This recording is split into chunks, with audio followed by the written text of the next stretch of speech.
Welcome, brave souls, to the chilling depths of horror and detail, the realm where the shadows whisper ancient secrets and nightmares come to life. I am your guide through the darkness, and on this channel, we delve into the spine-chilling world of Wendigo horror stories that will send shivers down your spine. First story, Wendigo Encounter. Just to start off with some backstory. My group of friends had started making a nasty habit of joking about the Wendigo. My friend Stacy and me didn't for a while just due to the fact we believed in the supernatural, but after a few months it grew on us. And not knowing that the Wendigo can actually be triggered by such things, we joined in biggest mistake ever. I had just moved into the country, and we enjoyed making trips into town to have a few drinks, which is about a 30-minute walk from my place to town. At night, the first 10 minutes after leaving the bridge that leads out of town is pitch darkness with no streetlights. After that, street lights are very sparsely places which can cause for a very creepy walk back without anything happening. So with that all in place, let's continue. Stacy and I begin our night walking into town, get some beers, and have some fun. Shortly into the night, something slightly strange happens. We receive a phone call from her little sister at home, crying and scared because she saw someone sitting on my friend Stacy's bed. She calms her sister down and asks her cousin to check her room for her sister at home. Everything is fine. No one's in the room. Also, ghosts and weird things happening at her house were very common, so a sighting like this was strangely regular. We continue our night. Into the night, we meet a guy who seems pretty cool. He's riding a bike and tells us he's pretty drunk or something. We decide to hang with him for a bit, wanting to meet people in town. A ways into our hangout, we were sitting on a park bench, and the guy is laying on the ground in front of us. Suddenly, my friend stands up and says it's time for us to go. I shrug and agree, and we get going. After getting away from him, she tells me how the guy bit her ankle the day after she had teeth bruises on her ankle. Kind of flustered the guy would do that we continue our walk out of town.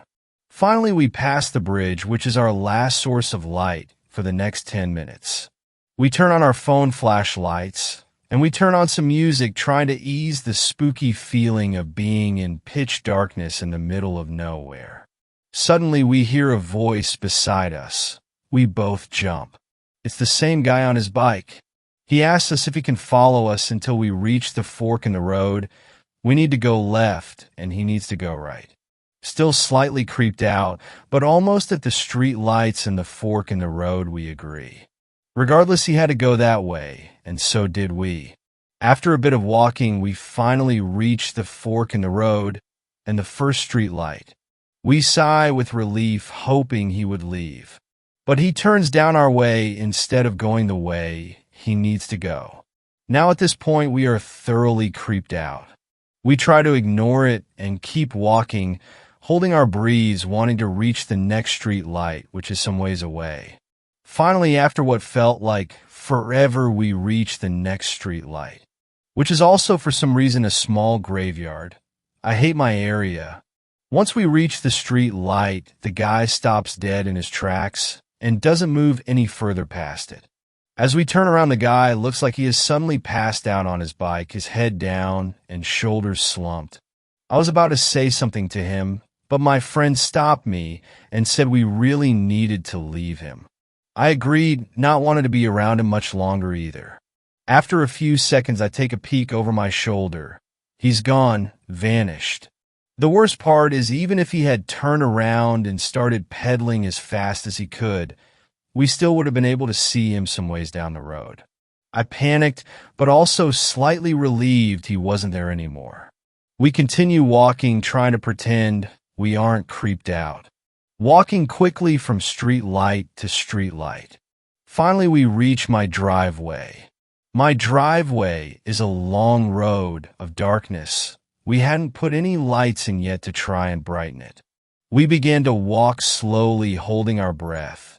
Some weird feeling of dread coming over me the closer and closer we got to my house and the further into the driveway we entered. I don't know what came over us, but the sudden feeling of you need to run, and you need to run fast, came over us at the same time. We took of bolting at the exact same time without having to say a word to each other. We got to my front door. I unlocked it quicker than I ever have before. We get inside. Just as I'm about to close the door, this hellish scream or growl, whatever the sound, has come out of nowhere. I could hear it getting close to the door and steps. I slammed the door closed and locked it and dropping to the ground in fear. We both sat there holding our breaths, scared to even breathe. Fast forward a couple weeks.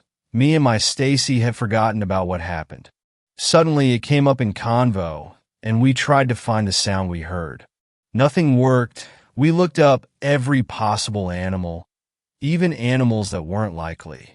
We spent an hour on this, until we decided to look up the sound of a Wendigo. It was the only sound that fit perfectly. Second story. Boy in the woods. This happened to me when I was a teenager. I think it was the spring of 1998 when I was 14. My Boy Scout troop went hiking in the Ozark Mountains in Arkansas. I grew up in a very small town in Tennessee, and the boys in my troop were people I know my whole life, and we were all very close and knew each other very well and trusted each other. We'd been hiking for 5 days or so, and it was miserable. It rained every day, and we were all exhausted and sore and hungry and covered with blisters. The adults realized we'd bitten off more than we could chew in trying to hike a 60-mile trail, especially with the awful weather, so we'd changed course and gotten off the trail to spend the night in a drive-in campground. The kind of place with hookups for RVs and picnic tables and fire pit/grills and a central bathhouse with showers and toilets. It was in a very remote area far from a town or a house. There may have been a few other small groups there, but if there were, we never interacted with or saw any of them. We were all filthy and wet, and thus very excited about taking a hot shower. It was dark, and we'd finished dinner. A group of 5 of my friends, including my friend Jeremy, who, like everyone else in our group, I had known since we were babies, headed up to the bathhouse, which was maybe a quarter-mile walk through the pitch-dark woods up a worn-down gravel walking trail. I stayed behind to clean up, and after 10 or 15 minutes followed them by myself. I had a weak little flashlight, the old incandescent kind, pre-LED. I remember the woods were totally silent. When I got about halfway to the bathhouse, I could see the light from it off in the distance through the woods. I heard a noise to my left, and I looked over and saw my friend Jeremy standing by an old-school manual water pump about 20 feet off the trail. The kind of pump where you raise and lower a handle to pump water up from a well. There was a strange light around him, like the moon had come out from behind the clouds. I was startled to see him there by himself in the woods off the trail. I asked him if he was already done with his shower.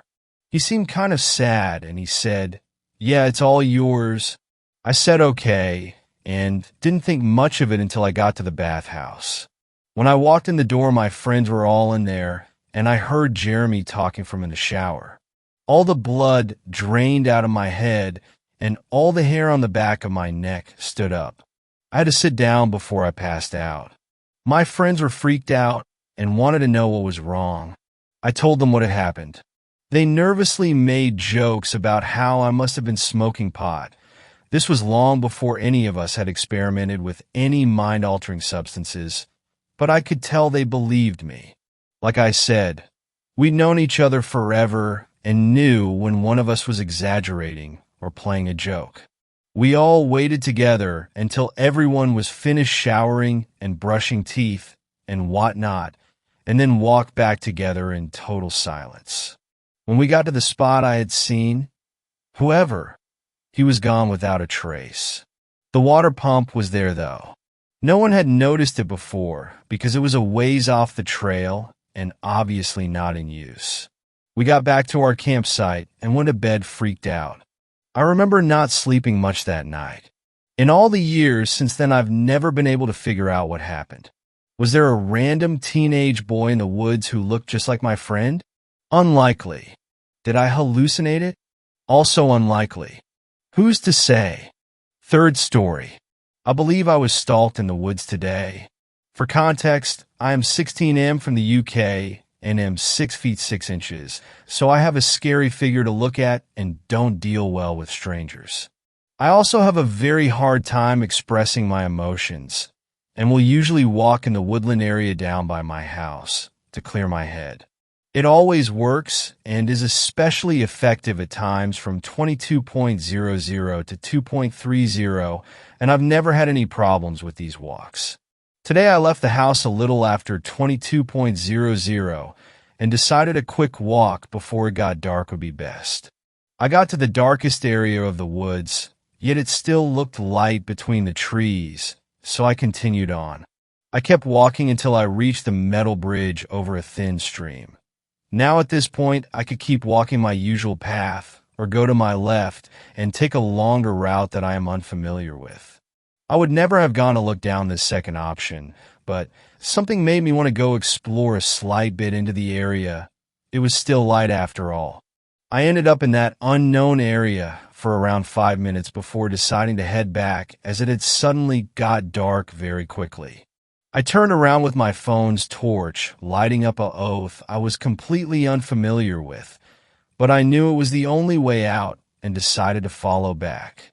This path was strangely unfamiliar despite it being the same route I had taken into the area. I kept walking and realized I had no memory of entering this new section of the woods and became very panicked and distressed. However, I made it back to the metal bridge and crossed back to my usual path. I walked along my route and made it to my favorite spot at the bottom of a 200-foot quarry, which has become overgrown with summer vegetation, where I decided to rest my legs and read a book I had brought with me. I sat with my torch facing the book, reading quietly to myself, and hearing a faint raspy noise coming from the top of the quarry, almost as if someone were breathing through a gas mask.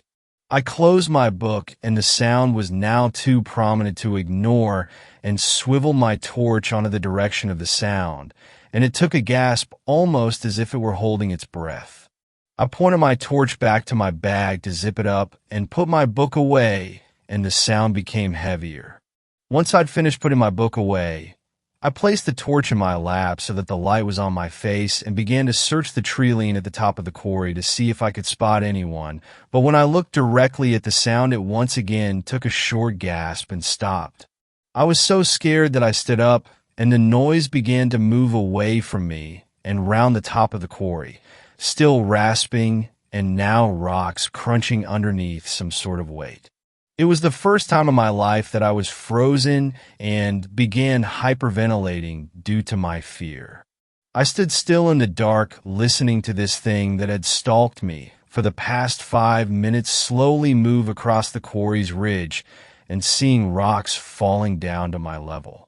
I genuinely believe that someone wearing some sort of breathing device had been listening to me read my book and watched as I tried to find out where they were.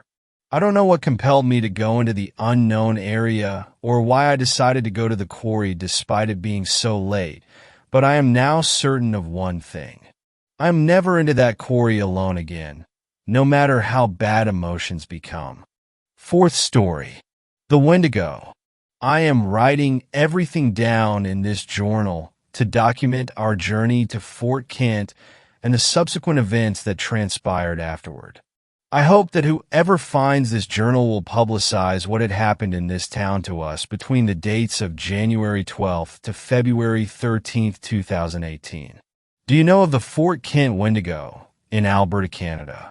Most would say it is an urban legend, but after what I have read and experienced, my view has taken a 180-degree turn. It all started when myself and a group of 3 friends wanted to make a Bollywood movie about the Wendigo. After spending 2 weeks of researching the Wendigo and what they looked like, I found the Wendigo of Fort Kent. Some say that a doctor locked himself in his house with his dead wife that had just died of smallpox. Then he ate her and turned into the Wendigo. along with his wife. Many of the town's folk died from smallpox. Once the man left his home, he killed and ate the remaining dozen or so residents of the town. No one is really sure about what happened, but there is one fact no one can deny. Fort Kent became a ghost town, and no one really knows why. After finding out all of this information, I knew that we had a great idea for a movie. The only problem was the place was pretty isolated. So if we got into any trouble, it would be days before anyone would be able to help them. Luckily, Bobby's parents were filthy rich, since they were both plastic surgeons. They spoiled Bobby rotten and gave him everything he wanted. Even so, he was a pretty down-to-earth guy and one of my best friends. Along with Bobby, there was Mike and Kylie. As for myself, the producer of the soon-to-be movie, my name is Tara. So we took off in a small jet, heading from Ottawa, Ontario, Canada to Elk Point Airport, Alberta.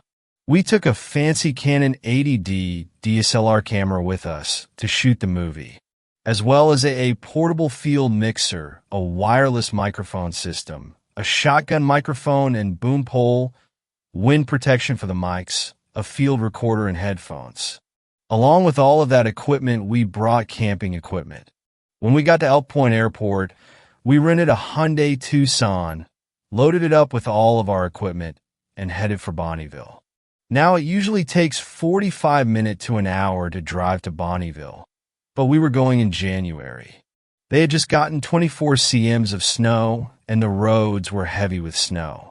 It took us 3 hours to get to Bonnyville, where we got groceries and lots of alcohol for our month stay in the ghost town of Fort Kent. For a bit of background, the four of us have been friends since elementary and just graduated high school.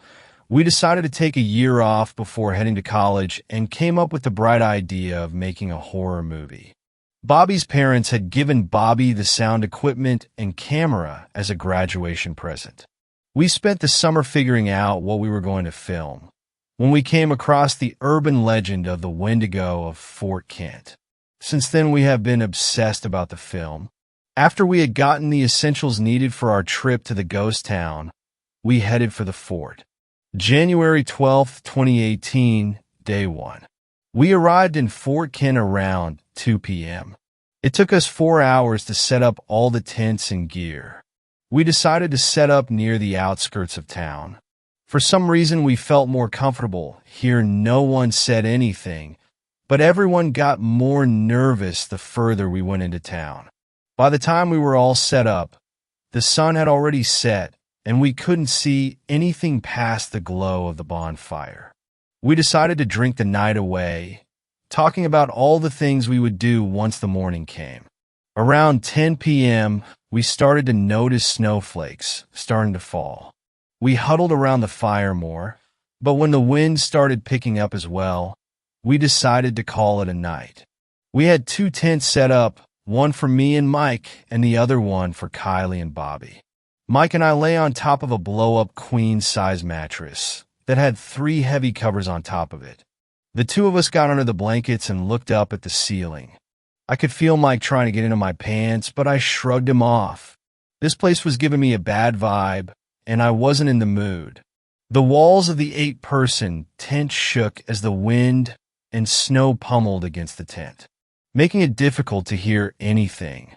At the time, I didn't think anything of it, but I swore I thought I could hear the howl of a wolf through the sound of the wind. January 13th, 2018, Day 2. I woke up around 6 a.m. this morning to Mike snoring beside me. His arm was draped around me as my eyes slowly opened. The tent was still, and the sound of the wind was silent. I brought my hand up to his arm and pulled it off of me. I rolled off the bed and pulled myself off of the floor. I quickly got dressed. To my surprise, it was warmer inside than I thought it would have been. I put on a parka and toque and opened the flap that led outside. A foot of snow fell into the tent the moment the flap was open. I let out a startled, silent meep and jumped back. I looked behind me, wondering if I had awoken Mike. To my relief, he was still snoring away. I composed myself and pulled myself out of the tent and into the snow. The snow crunched under my boots as I walked outside. I stood at 5'8" and had the snow reach up to my knees. So overnight we had gotten a fair amount of snow. So it took me by complete surprise when I saw a set of footprints traveling through the snow around our tents. I figured that Bobby must have gotten up during the night and had a smoke. So again, I didn't think much of it. I looked towards the town. 2 rundown houses stood about 100 feet away. Then I looked to my right and saw our rental vehicle completely covered in snow. I spent the next 2 hours cleaning off the vehicle of snow. By the time I had finally gotten it cleaned, the rest of my friends had gotten up and started walking around. Bobby had taken out his camera and started to film the area. The last I had seen him, he was heading into town with Kylie while Mike came over to me. We talked a while about the project we were working on. We didn't have any shovels, so getting the SUV out of the area we were in was very difficult. Eventually, after much effort, we got the SUV out and onto the soft snow. The 4-wheel drive made the situation a little better. We both got into the SUV and drove it through the town. We followed the footprints that seemed to go to each house in the town, until finally the footprints went to a house and there weren't any footprints coming back out. We parked the SUV on the side of the road, got out, and headed to the house the footprints went to. Turns out, the house had looked like someone had been living in it recently. We found them in the basement. Bobby was filming writing, which was covering every square inch of the basement. On one side of the wall, it read, "Beware the Wendigo." As the writing went along the wall, the writing got more and more messy. By the end, the writing became scratches in the wall. Finally, it read, "I am the Wendigo." We did some more shooting, making an introduction to the movie. By the time 4 p.m. came around, we decided to head back to the campground and pack it in for the night. By the time we got back to camp, it was pitch black outside. We parked the SUV beside the tents and all 4 of us headed inside mine and Mike's tent. We continued to drink and had a cold dinner from soup cans. We played cards until 10 p.m., right until we heard a howl coming right outside of our tent. We had been talking pretty loudly, so we hadn't heard it approach. We could hear the sound of crunching snow under heavy footprints. Then its shadow cast itself on the tent, and the only thing we could see were its legs. Not only was the creature bipedal, but it was huge. Mike was about to open the flap to check what it was when we heard the sound of metal being torn to pieces. The sound of the car alarm going off as it did. I wanted to scream, but I was too terrified to do so. Soon the sound of metal being torn to shreds stopped, and silence ensued. I was about to let out a sigh of relief when I heard another howl. Then the sound of the other tent being torn to shreds could be heard. After another 5 minutes, the sound faded and we could hear the creature walking away from our tents. We waited until midnight to get out of our tent and see the damage. The car and tent were destroyed. We had left most of our food in the car, and from what we could see, there was no food left. Kylie started to cry and Bobby tried to console her, while Mike and I just stood there in shock wondering what we would do next. Bobby had brought his camera into our tent, but the sound equipment he had been in his tent and was now destroyed as well. We realized that our project was finished and we would have to go back to Bonneville in the morning. We didn't get much sleep that night, and this was only the tip of the iceberg. Our stay in Fort Kent was only just starting. 5th story. There's a hatch in the middle of the woods. It was old, older than God, older than the 100-foot pines that towered above. It looked like a submarine hatch, sitting on a low concrete rise planted firmly in the forest floor. It wore a tight beard of pine needles over a rusted wheel handle with bolts the size of apples. It took both of us to get the handle to turn. Metal groaned in protest, screamed as it shaved away the layer of rust that had welded it shut. Together we pulled the lid open. It was heavy, heavier than a house. Then it split back on its hinge with a sigh of stale air. Darkness seemed to spill out of the hatchway, like it had been bottled up for eons and was now ready to infect the world. It looked as though a great metal mouth had opened up in the forest floor. A predator's mouth, starving and ready to feed. We peered down. A service ladder of rebar-like rungs descended the dark, concrete bore into the great unknown. Hazy, overcast sunlight fought the darkness and lost, penetrating a meager 5 feet before shadow claimed the hole for its own. Sammy found a rock that looked like a cat's head, negotiated it over the hatch, and dropped it down. It whistled off into darkness. We waited, 2 teenage girls in the woods of Washington, listening for a sound that never came, that rock hitting the bottom. I was spending a month of summer with my cousin Sammy at our grandma's place up in northern Washington. It was a gray, unsunny July. I'd only been there a day, but a kingdom of storm clouds had rolled in off the ocean and pitched camp over our corner of Washington, issuing unto it low, endless drizzle that left the world soggy and awful. Today, however, the clouds had parted, peeling back in a blast of sunlight, and leaving Sammy and I to our daily dose of mischief, 2 purloined cigarettes. With the smokes in hand, we cut out through the trees behind Grandma's house in search of someplace suitably grunge to light up. We followed a thin vein of hiking trail, eventually breaking off on our own through the wide, primordial riot of woods, not entirely claustrophobic, but dense enough that the massive pines would be warring for root space. We had been off the trail for no more than 10 minutes when Sammy called out to me, indicating the closed hatch that would eventually swallow us whole.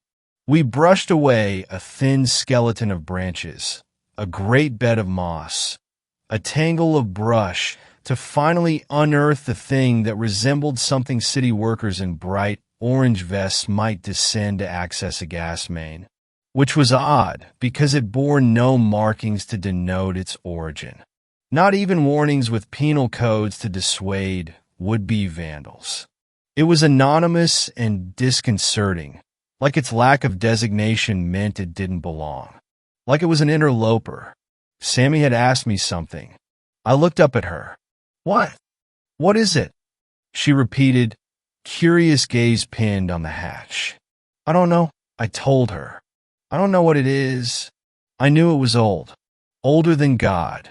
Older than the 100-foot pines that towered above. The hatch was open and Sammy wanted to go down. "Come on, Laney," she groaned. "It'll be fun. We'll poke around, take some shots for our feeds." "I'm not on that shit," I shot back. "Social media is the death of rational thought." "True," she grumbled, "but what are we supposed to do? Hang out with Grandma all day and watch Rebel Without a Cause with commercials?"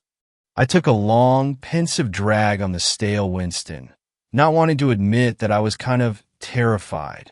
Not only was I worried about the hatch lid slamming on us, trapping us in, but the thought of climbing down that shadowy ladder, of disappearing into the earth's dark, quiet belly, made me want to vomit. Luckily, I didn't have to make any excuses. It started to rain. "Shit," Sammy hissed as the first spray of drizzle fell in gray sheets. "Help me close it. Don't want it to flood."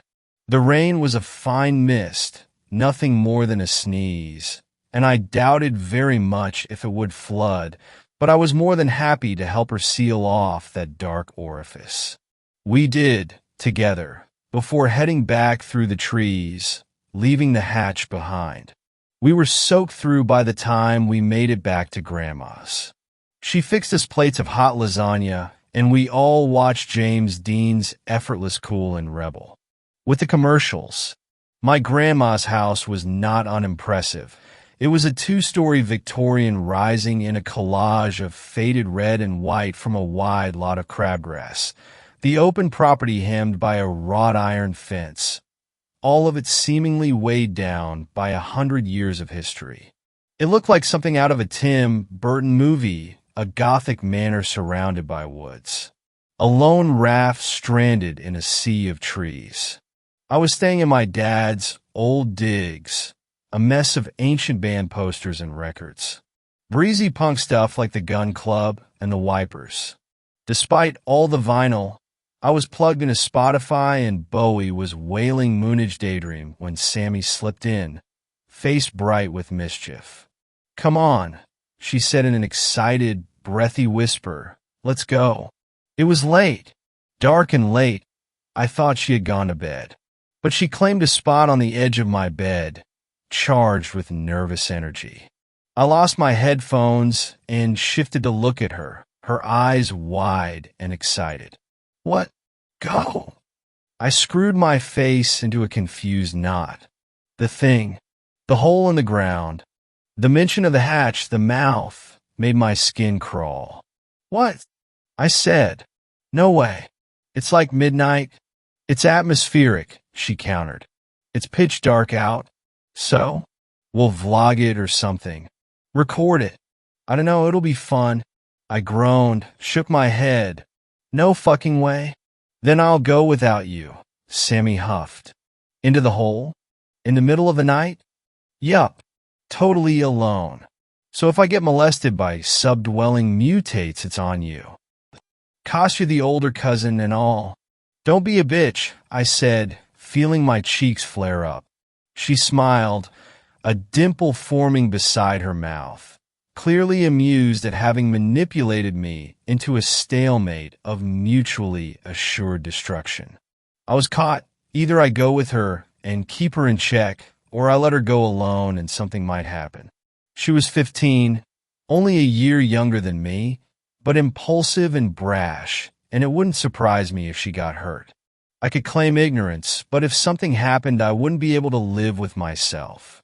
Despite being just cousins, we had always been close, always been more like sisters than anything else. Sammy could drive me up the wall, but I still loved her, and I could see in her eyes that she wouldn't be swayed. I blew another long sigh, pushed myself off the bed, shrugged on my black windbreaker. "Let's get some fucking flashlights," I said. I prayed for rain I knew wouldn't come. The clouds had burned off in the moonlight, leaving the heavens bright and clear. We had found a set of headlamps in Grandma's junk drawer and navigated the low woods by the watery beams they provided. I had also taken an old Swiss Army knife. It was made of rust and looked like it had survived the Great War, but I took it just in case. I was hoping I wouldn't need it, hoping we wouldn't find the hatch, hoping it would be lost in the riot of trees. But something deep down, a high tickle in the deepest wrinkles of my soul, told me we would find it. And we did, almost immediately. It resolved out of the darkness, a small brutalist platform rising out of the still damp soil. Had it been so close before? It must have been. Must have. Sammy was recording us with her phone, posting them on Instagram or something. Who knows? My vision had whittled down to a dizzying pinprick, and all I could hear was the hot rush of blood pounding through my ears. I helped her tug open the hatch, vaguely heard myself ask if she really wanted to do this. "Course I do," she said with a tight smile as she pocketed her phone. "It'll be exciting." Then she mounted the ladder and started off down the hatch. That sound only could have been made by the hatch lid slamming shut. We had been climbing down the narrow bore for 5 minutes, each rung burning with a hot metal freeze that nibbled through flesh and seemed to lick at the bone, when there had been a loud, metallic report. Thunk! We both froze on the ladder, Sammy just below me, panting like a tired dog. "What was that?" I whispered, hauling stale air through my aching lungs. "YR," Sammy started in her normal voice, before dropping in an octave. "Why are you whispering? What was that?" I asked again, but I didn't have to ask. I already knew. She did too. I heard the growing scuffle of her climbing back up the ladder. I started too. One white-hot rung after the next, my palms burning, my heart beating its angry fist against my ribs. The climb up was hard. My body seemed to weigh too much. Like each limb was encased in lead as I pulled myself up, nearing what I knew I'd find. And I was right. The hatch was closed. I pounded on it, screamed, knowing that the only ones to hear would be us. I chipped away at it with the army knife to no avail. We tried our phones, first mine then Sammy's, pressing the devices to the lid's rough, rusted skin. No reception. Nothing but the mouth. No one but us, two teenage girls, her with red hair, me with brown, trapped in an awful ladder with nowhere to go but down. I don't like this, Sammy croaked. She sounded so young, like a little girl clutching her teddy bear after an especially dreadful nightmare. I didn't like it either. It was wrong. It was so wrong. It was a pyramid of rocks. The climb down the ladder had been impossible.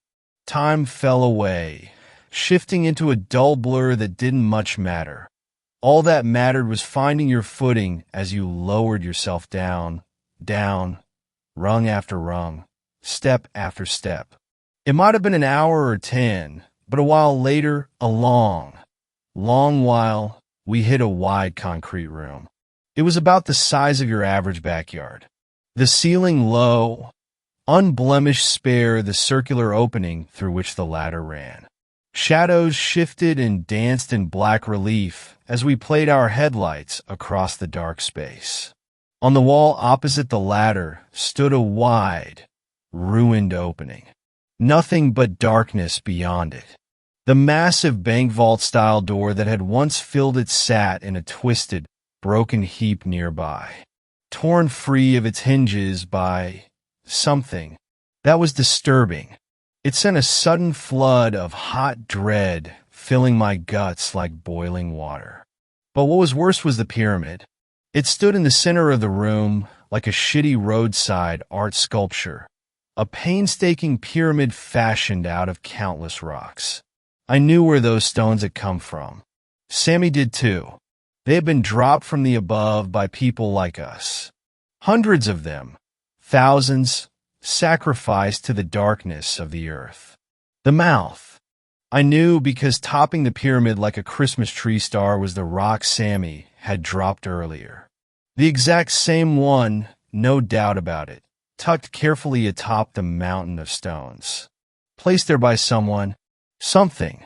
A high trembling sound like an animal in a snare filled the room as the reality of the situation hit Sammy.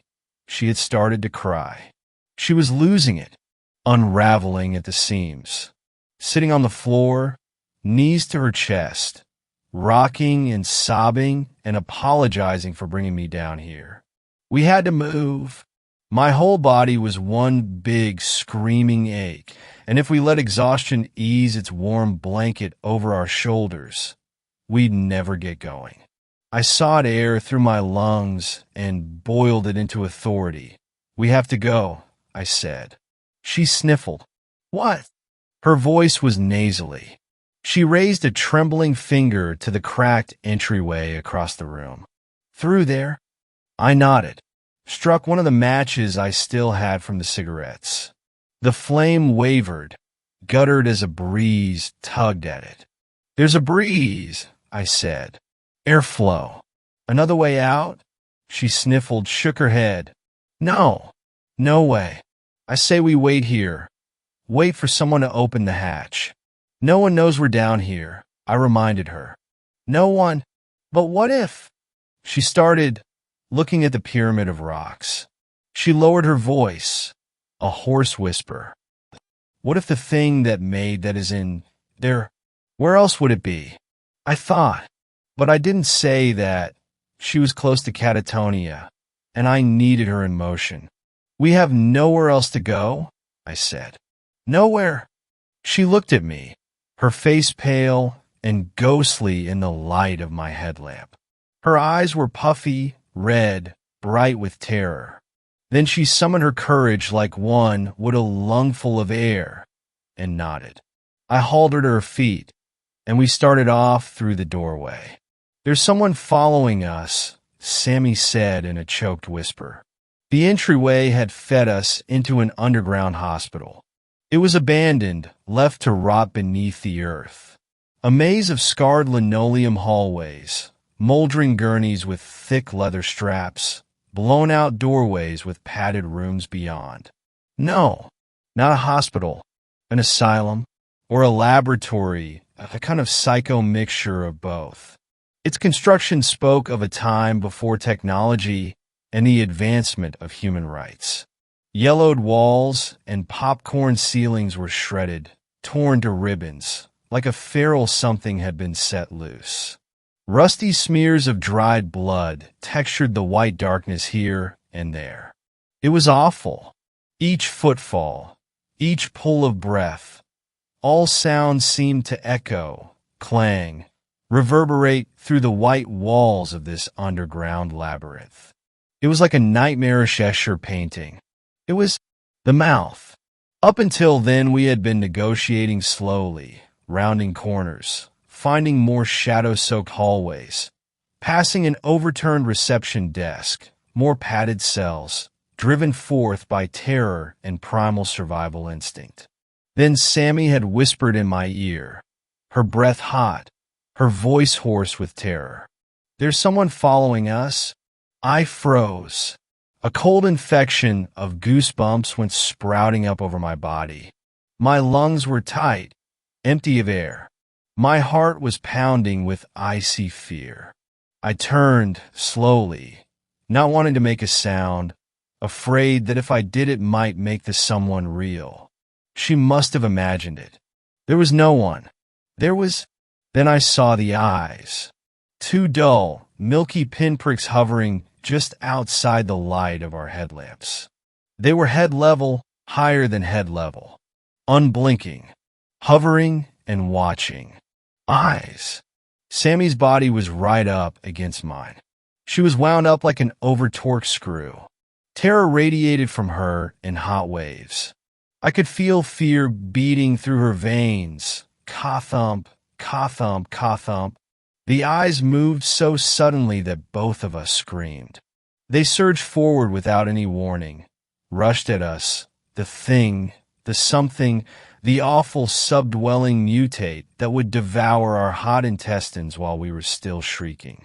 I saw its crooked, emaciated silhouette lumbering and lurching toward us, a tall, broken thing, its arms stick-like and so impossibly thin. Those glowing blind eyes set into a narrow, malformed head as molded and precise as a canine skull. Then the creature hit our pool of light, and the eyeballs popped out of thin air, like the light had banished that thing, leaving only two marbles which clattered down, hit the floor, bounced, and rolled to our feet. They stared up at us, pale, seeing, and somehow blasphemous. Sammy and I jerked back and bolted like the wind. My cousin screamed and yanked me back just as solid ground dropped out beneath me. We had been in a blind rush, a blur of hallways scrolling by, passing padded cells with shadows that moved within them, when the floor had suddenly stopped being. Sammy grabbed my shirt and jerked me back just as I went tumbling out over the sudden chasm. After a gut-wrenching second of uncertainty, I found myself on solid ground, looking down at the vast, empty nothingness.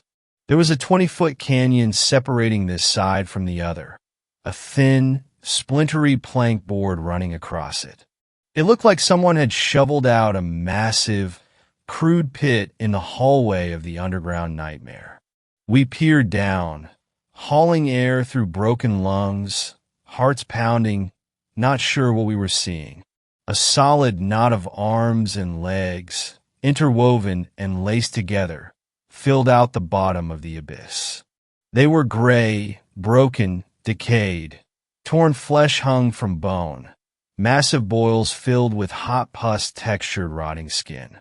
But this wasn't a shallow grave, and they weren't the departed.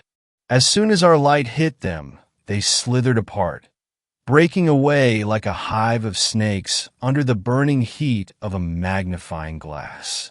Dreadful heads, pained and drawn in agony, recoiled from the light, broken, human-like things forcing themselves off in a shadow to reclaim what little salvation they had. They hissed and moaned and chuckled with insane humor, like condemned souls cast from heaven, forever banished to this pit of darkness for an existence of raw pain. "Oh my God," Sammy croaked. "Oh my God." But there was no God in this place. It was a great blasphemy born from the sin of the unrighteous. It was awesome and awful. It was— A low sound came from behind us, tucked into the cacophony of torment. Sammy didn't hear it, too taken with the pit of the damned. I slowly turned, my heart fluttering with icy dread, my stomach knotting in on itself. But the hallway behind us was empty. I blew a relieved sigh. The giant meat spider exploded out of the darkness with a throaty screech, a blur of limbs carrying it across the scuffed ceiling. But they weren't limbs. They were human arms and legs. I gasped as it rattled down the wall, hissing and pulsing with hideous life as it joined the floor and surged forward. It bubbled into the light, a nightmarish set of conjoined twins, two separate androgynous entities melded together, appendages beginning where others ended, scraps of face in all the wrong places. Eyeballs and noses and mouths all scattered about its lumpy, fleshy form. It was a nightmare of terrible industry, and its head, much like a spider's, was bulbous and truly heinous. Patches of hair textured its lumpy scalp above rows of eyeballs and a wide mouth of thick razor teeth. Sammy turned, screamed, and stepped back. It was instinctive, a single misplaced move that sent her out over empty space. She reached out for me, her fingertips skimming my arm as she issued a surprised "oh." Then she was gone, plummeting into the sea of souls, swallowed by the mass of forgotten bodies. I heard her shriek, heard her wail in bright agony as those things tore her limb for limb, picking her apart like a mean kid with a stunned fly. Then I looked up, and a fleshy mass of teeth and eyes and hatred was atop me. The meat spider tore me down into darkness. I awoke in a biblical spiderweb to the reek of death. It was a dark, sticky place, hot with the stench of dead things. The smell flooded my lungs, burned my nose and eyes. I looked around, my eyes adjusting to the gloomy haze. I'd lost my headlamp. Fibrous white nets resolved out of the darkness, stretching to and fro like an entropic masterpiece, all of it seemingly random and oddly beautiful in its precision. An incredible tapestry of psycho nature. Massive cocooned lumps textured the space, scattered throughout the nest like sleeping beauties. They were prey, and so was I. I couldn't move. I was melted to a wall of webbing by a spray of fiber, not entirely cocooned, but imprisoned in a straitjacket of dreadful string. I tried to scream, but my mouth was gagged with a shred of webbing. I issued a low, muffled shriek, the sound of despair. Then the entire formation began to tremble with a low vibration. I heard a tight hiss, saw a dark shape skitter by. The meat spider mounted the nearest cocoon and tore into it with its terrible human-like arms, craning its lumpy head to suck meat from bone. I heard congested slurping, things tearing, flesh and bones snapping apart. It was feeding, and it would come for me next. I slowly began to struggle, trying to work some slack into my binds. but they held firm. Held firm. I felt something firm in my back pocket. I patted it desperately. The Swiss Army knife. I worked it out, popped the blade as the noise of feeding slowed, as the awful meat spider shredded its fill from one of its victims. I eased the rusty blade through the webbing and began to saw. It was like cutting through canvas. The web behind me instantly began to slacken, splitting apart, losing its tension as, oh God, oh no. The meat spider lunged, drenched in still hot blood, moving with that deliberate speed afforded only to creepy crawlies. It was coming for me, arms and legs pumping, its misshapen form throbbing with terrible heat.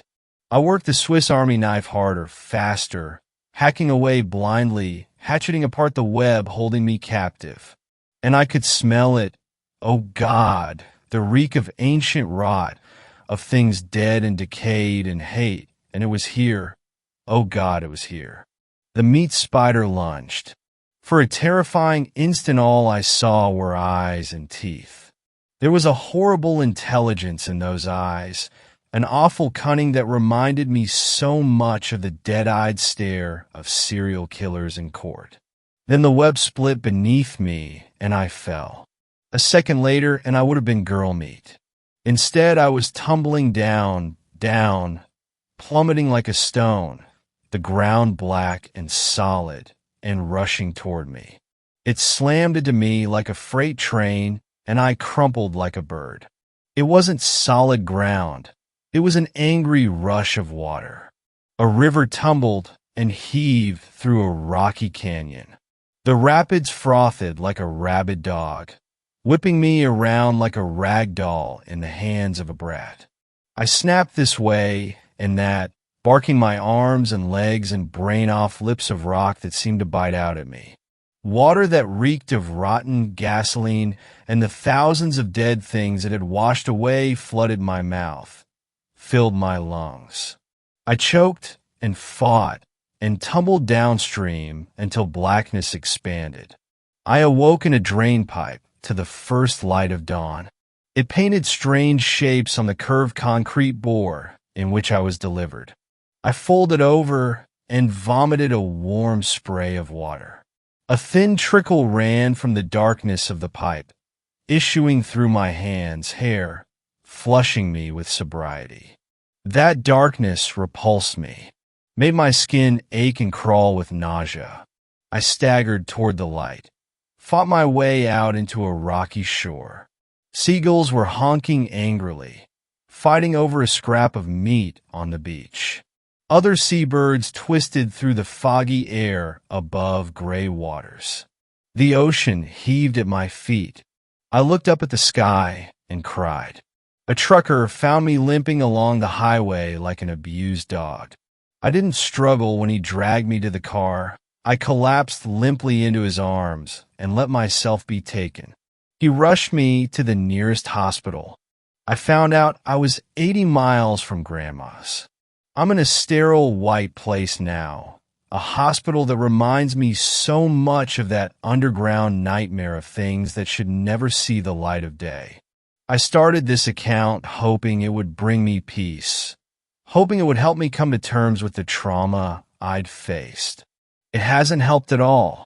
The police are still looking for the hatch and for Sammy's body. It's been 2 days, and they've found neither. I was hoping normality would return, would burn away the nightmares that have haunted me since I've been back. But it hasn't. When I shut my eyes, I see things I'd seen out of the corner of my eyes in those padded rooms.